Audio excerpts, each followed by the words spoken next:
November মাসটা আসলেই একটু অন্যরকম। এই বুঝি ফুরল ফুরল একটা ভাব,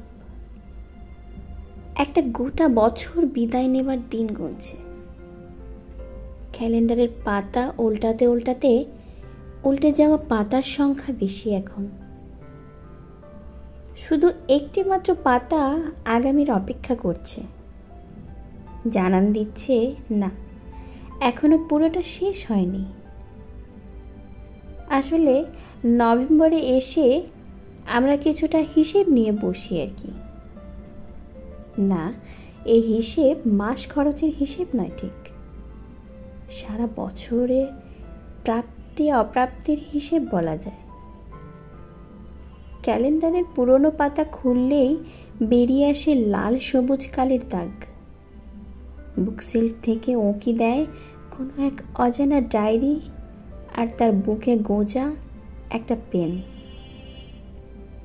একটা শেষ না হওয়া দিনলিপি অথবা অভিমান। কোথাও থেকে যায় শেষ না হওয়া কোনো কাজ, বা শুরু করব করে করতে না পারা কাজের ফিরিস্তি। আবার কোথাও থাকে জীবনের সেরা মুহূর্ত, সেরা কিছু সম্পর্ক, অনেকটা যত্ন, আদর, স্নেহ, ভালোবাসা। এই সব কিছু মিলিয়ে গোটা বছরের আবেগের আর যুক্তির হিসেব আর কি।